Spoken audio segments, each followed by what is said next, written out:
Film Kursk merupakan film yang diangkat dari kisah nyata yang menceritakan kecelakaan kapal selam milik Rusia yang terjadi pada tahun 2000. Kapal selam Kursk yang mengangkut 118 orang itu mengalami ledakan saat hendak menembakkan torpedo selama latihan.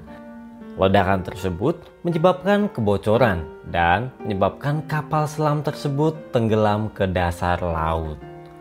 Sayangnya, pemerintah Rusia menolak bantuan dari pihak luar negeri untuk membantu mencari kapal tersebut.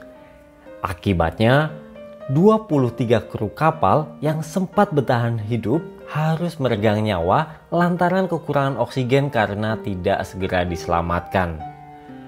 Nah, penasaran kan dengan bagaimana kronologi kejadian yang menegangkan dan menyedihkan tersebut? Mari kita simak alur ceritanya.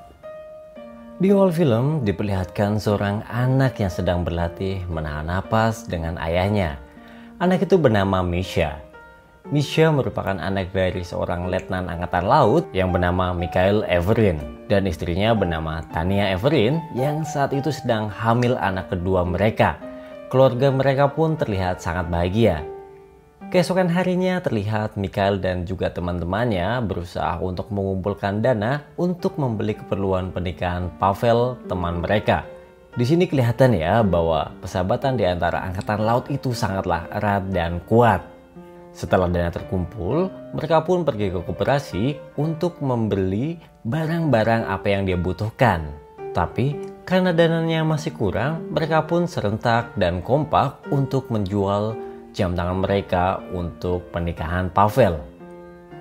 Pesta pernikahan Pavel dan istrinya berlangsung dengan penuh nuansa keluargaan. Mereka semua berkumpul di tempat itu. Mereka mengucapkan selamat ke Pavel. Selanjutnya mereka menyanyikan lagu Mars Angkatan Laut.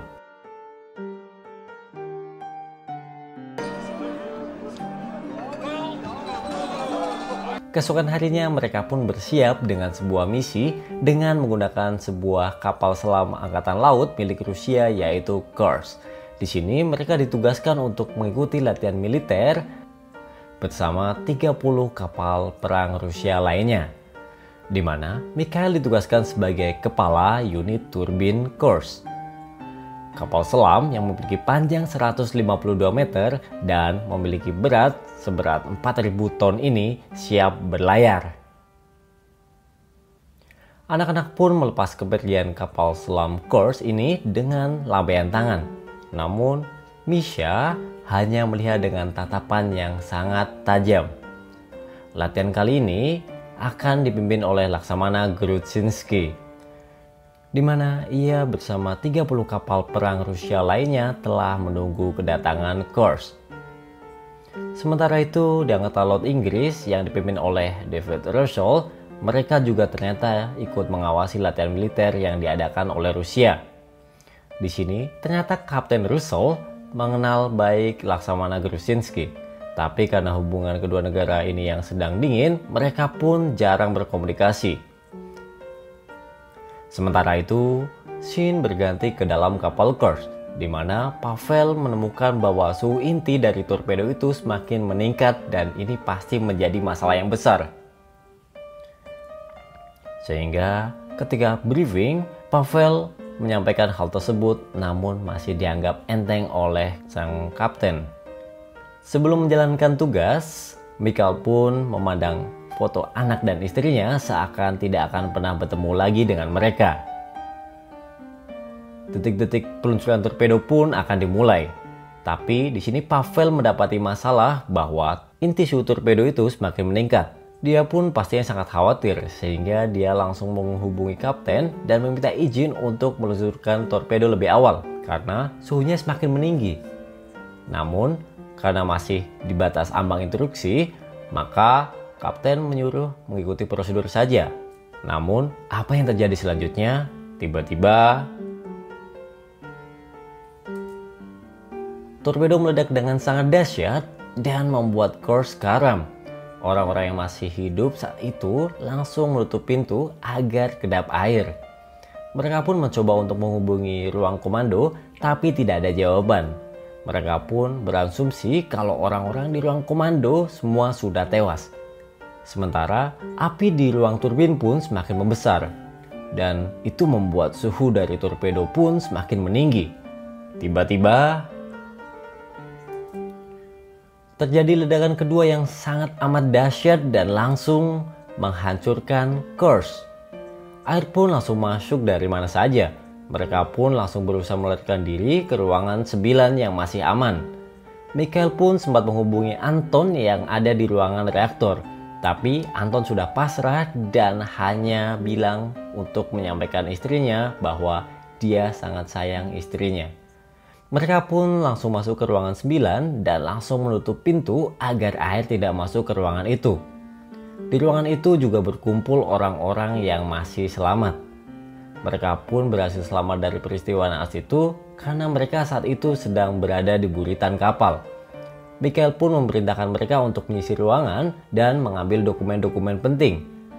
Sementara Angkatan Laut Inggris menyadari bahwa radar dari kapal selam ini menghilang.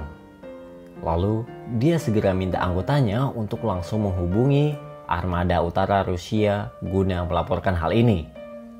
Angkatan Laut Rusia pun yang menerima laporan itu kemudian menyadari bahwa Kursk dalam keadaan bahaya. Kursk mengalami ledakan sebanyak 2 kali dan saat itu mereka sangat pesimis bahwa ada yang selamat. Sementara itu dalam kapal semua awak yang selamat pun bekerja sama dengan sekeras mungkin untuk menutupi air supaya tidak masuk lagi ke dalam ruangan itu. Leo yang merupakan salah satu awak yang mengalami ketakutan yang sangat berat ditenangkan oleh Mikhail kalau mereka akan segera diselamatkan. Sementara itu, Angkatan Laut Rusia pun sudah mengirimkan sebuah alat untuk memantau bagaimana keadaan dari kapal selam Kursk ini.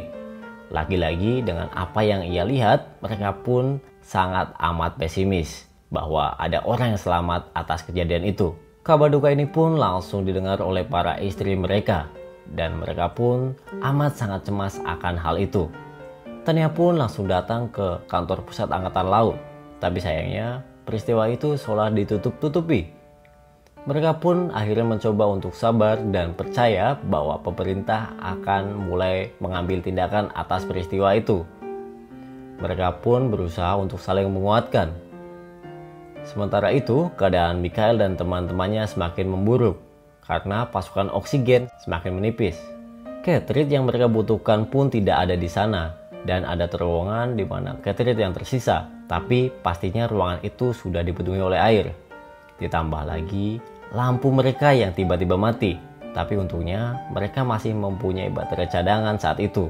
Keadaan yang semakin dingin dan oksigen yang mulai menipis membuat mereka seolah-olah tak mampu bertahan.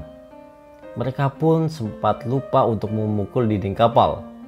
Tapi kemudian Mikhail pun memukul-mukul dinding kapal kembali sebagai tanda bahwa mereka selamat. Angkatan Rusia pun yang menunggu konfirmasi suara itu kemudian terkejut mendengar suara itu. Mereka pun kembali memastikan bahwasanya apakah ada yang selamat pada kejadian itu. Kabar terdengarnya ketukan tersebut langsung disampaikan oleh Tania. Dan Tania pun menyampaikan ke semua orang di situ dengan sangat gembira. Tidak lupa kabar itu pun terdengar oleh Kapten Russell. Kapten Russell pun menanyakan apakah Rusia meminta bantuan mereka. Tapi nyatanya sampai sekarang Rusia belum melakukan konfirmasi. Pihak dari Angkatan Laut Rusia pun melakukan konferensi pers untuk keluarga para awak kapal Kursk. Namun di sini mereka bukannya malah membahas masalah penyelamatan korban yang selamat, malah mereka berbela-sungkawa seakan-akan tidak ada korban yang selamat dari kejadian itu. Karena oksigen yang mulai menipis, akhirnya Mikhail memutuskan untuk berenang bersama Sasha menuju ke ruangan di mana tempat Catherine berada. Mereka pun kemudian mulai berenang sampai akhirnya Mikhail mendapatkan Catherine itu. Tapi terlihat Sasha sudah sangat lemah tidak berdaya. Tapi melihat Sasha seperti itu, Mikhail pun tidak akan meninggalkannya. Dia pun membawa Sasha untuk keluar dari tempat itu sampai akhirnya mereka pun selamat dari ruangan itu. Akhirnya mereka pun sedikit tenang karena untuk beberapa jam kemudian oksigen mereka akan aman. Saat Leo ingin menghidupkan generator, Michael pun mengingatkan Leo agar alat itu tidak boleh terkena sedikit pun air. Karena apabila alat itu terkena air, maka akan terjadi ledakan. Ledakan itu akan mengurangi oksigen yang ada di ruangan yang sangat terbatas itu. Dan akhirnya bantuan yang ditunggu-tunggu pun tiba. Angkatan Laut Rusia pun menerjunkan sebuah kapal selam untuk menolong mereka yang selamat. Mereka pun yang mendengar kapal bantuan datang kemudian langsung bersorak gembira karena dia sebentar lagi akan selamat. Tapi malangnya kapal selam penolong pun kehabisan baterai dan mereka mau tidak mau harus kembali ke permukaan dulu untuk mengisi baterai agar mereka dapat melakukan evakuasi lagi. Mereka pun yang mendengar kapal bantuan berbalik arah pun marah. Tapi Michael pun kembali meyakinkan bahwa kapal bantuan akan kembali lagi. Sesampainya di permukaan, di kapal selam penolong itu didapati banyak sekali kerusakan karena kapal ini juga terbilang sudah tua. Ditambah lagi untuk mengecharge baterainya dibutuhkan waktu 12 jam. Berarti mereka yang selamat ini harus menunggu lebih lama lagi untuk selamat. Untuk menghilangkan kecemasan, Oleg menceritakan berbagai macam lelucon yang sedikitnya akan menghibur mereka. Malam harinya pun setelah kapal selam diperbaiki dan baterai diisi, mereka pun kembali melakukan penyelamatan.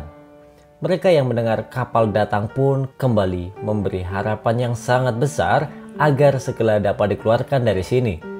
Tapi lagi dan lagi masalah pun terjadi karena katup kapal selam dan kapal penolong ini tidak dapat disatukan.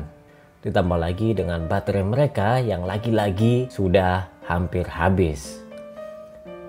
Karena sudah mulai muak dan merasa Rusia tidak bisa menolong, akhirnya Laksamana Grunszewski menelpon Kapten Russell dan meminta bantuan kepada armada laut Inggris. Tapi sepertinya rencana ini akan ditentang oleh Angkatan Laut Rusia karena mereka merasa malu tidak bisa menolong dan masih ada perang dingin antara Inggris dan Rusia. Tapi tanpa mereka sadari, semakin lama mereka mengulur waktu, maka akan semakin besar kemungkinan kru awak yang masih selamat meninggal.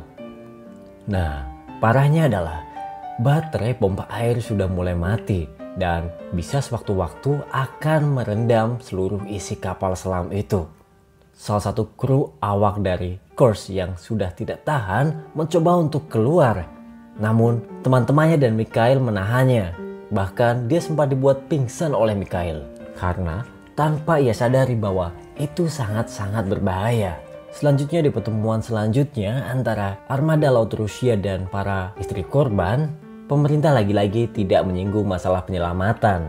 Mereka pun mengatakan kalau kapal itu karam di kedalaman 500 meter. Yang jelas ini adalah sebuah kebohongan karena kedalaman laut tempat kapal karam tidak sedalam itu. Dan sontak itu membuat pertemuan kali itu berlangsung sangat ricuh. Sementara itu pasukan penyelamat dari Angkatan Laut Inggris pun sudah bersiap-siap ingin melakukan penyelaman. Tapi sesaat kapal Angkatan Laut Inggris sampai di lokasi, kapal Laut Inggris pun di-stop, disuruh untuk diam di tempat. Karena ternyata komando Angkatan Laut Rusia tidak mengizinkan mereka untuk ikut campur. Lalu untuk kesekian kalinya kapal selam penolong pun menyelam kembali dan mencoba untuk menolong. Tapi gagal dan gagal lagi.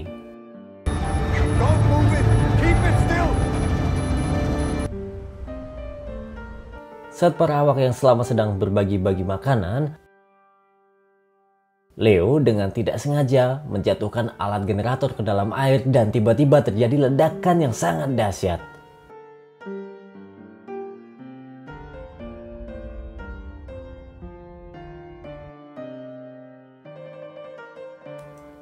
Setelah terjadi ledakan, dipastikan bahwa oksigen semakin menipis. Dan menyadari hal itu, Kapten Mikhail pun langsung pasrah dan langsung mengatakan kata-kata perpisahan kepada krunya. Lalu mereka bersama-sama menyanyikan Pars Angkatan Laut. Bersama dengan itu, komando armada Rusia pun akhirnya menyerah dan meminta bantuan Inggris untuk melakukan penyelamatan. Penyelam Angkatan Laut Inggris pun dengan segera menuju ke TKP, tapi sayangnya mereka terlambat karena semua awak yang selamat kini sudah meninggal.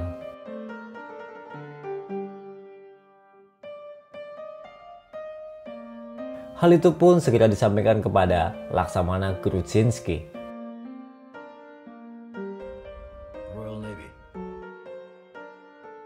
Scene kemudian berpindah ke acara pemakaman dan penghormatan terakhir para korban. Saat Laksamana yang ingin menyelami Misha hanya terdiam dan menolak untuk bersalaman. Karena ini tidak akan terjadi apabila pemerintah cepat dalam menyelamatkan kapal Kursk. Saat mereka berjalan pulang, tiba-tiba teman dari Kapten Mikhail datang dan memberikan jam tangan kepada Misha, yang mana jam itu adalah jam dari ayahnya. Dan akhirnya film Kursk 2018 pun usai.